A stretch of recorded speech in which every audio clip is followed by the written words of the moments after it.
Hello，大家好，我係今日同大家做分享嘅我係阿文。咁呢，我今日睇嘅靈修分享呢，就係喺彼得前書2章11到17節啦。咁呢裏邊呢係講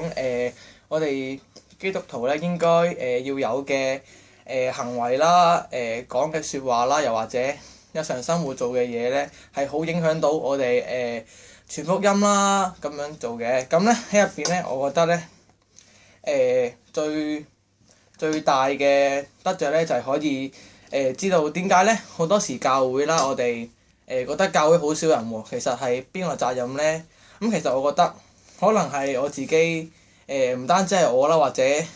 其他基督徒喺出邊做嘅嘢行為舉止啊講嘅嘢咧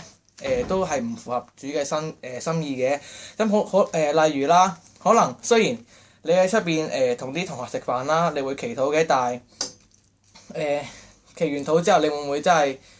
諗住我要做一啲好好嘅事啦，俾朋友睇咧？可能你會喺出邊講粗口，又或者對住一啲人講大話啦，咁咧就會人哋覺得啊，返教會啲人都會講大話講粗口嘅咩？咁咧就會俾出邊啲人咧覺得返教會都唔係一件好事，咁所以咧就會令到教會好少人啦。之後咧呢個經文入邊咧就都有講到啦，我哋咧基督徒咧係唔應該貪俗世嘅虛榮啦，同埋唔應該咧將俗世嘅事咧擺喺自己嘅心嘅深處嘅。我哋應該咧就係將主耶穌嘅事啦，即係傳福音啊、返教會啊、做見證呢啲事咧擺喺我哋心嘅第一位嘅。咁咧我哋基督徒咧就最緊要梗係唔好忘記自己係神嘅兒女嘅身份啦。咁咧呢篇聖經咧就係彼得寫嘅。咁彼得咧佢想我哋